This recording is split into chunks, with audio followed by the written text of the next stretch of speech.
জেবিসিতা আমাদের শ্যাম ভাই তিনি কিন্তু আর এই পৃথিবীতে নাই। আপনারা সবাই জানেন সে তার নিজের জীবন বাজি রেখা দেশের জন্য, দেশের স্পোর্টস এর জন্য, নিজের দলের জন্য খেলছে।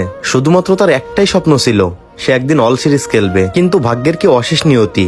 2020 সালেও টপ 2 হইলো, আর 2025 সালেও টপ 2 হইলো, আর 2025 সালে টপ 1 হইলো রেডক্স, মানে আপনাদের সবার প্রিয় RS কে। তো RS কে প্রতিটা টিম মেম্বারের কাছে আমার একটাই অনুরোধ থাকবে, তোমরা তো সবাই তোমাদের স্বপ্ন পূরণ করার জন্য, দেশের মুখ উজ্জ্বল করার জন্য দেশের বাইরে খেলা করতে যাবে। তো আমাদের জেবিসিতা ওরফে শ্যামবার একটা স্বপ্ন ছিল সে একদিন অল সিরিজ খেলবে। তো সে তার স্বপ্নটা পূরণ করতে পারলো না, কিন্তু তোমরা পারো তার স্বপ্নটা পূরণ করতে। তোমরা তার একটা জার্সি বা তার একটা লোগো তোমাদের গেঞ্জিতে লাগায় খেলতে পারো। সে তো বেঁচে থাকা অবস্থায় তার শখটা, তার আশাটা সে পূর্ণ করতে পারলো না। এখন তোমাদের কাছেই তার আশা, শখ সবকিছু রয়েছে।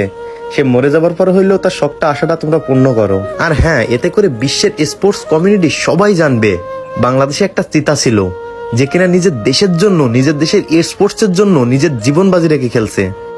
জেবিসিতা আমাদের শ্যাম ভাই তিনি কিন্তু আর এই পৃথিবীতে নাই। আপনারা সবাই জানেন সে তার নিজের জীবন বাজি রেখা দেশের জন্য, দেশের স্পোর্টস এর জন্য, নিজের দলের জন্য খেলছে। শুধুমাত্র তার একটাই স্বপ্ন ছিল সে একদিন অল সিরিজ খেলবে, কিন্তু ভাগ্যের কি অশেষ নিয়তি।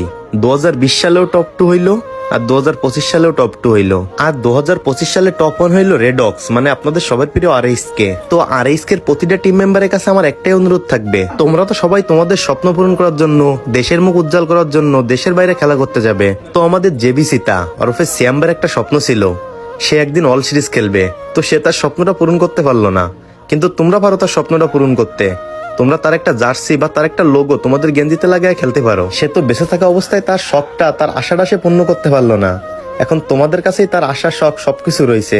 সে মরে যাবার পরে হইলেও তার শখটা, আশাটা তোমরা পূর্ণ করো। আর হ্যাঁ, এতে করে বিশ্বের স্পোর্টস কমিউনিটি সবাই জানবে বাংলাদেশে একটা চিতা ছিল যে কিনা নিজের দেশের জন্য, নিজের দেশের স্পোর্টস এর জন্য নিজের জীবন বাজি রেখে খেলছে।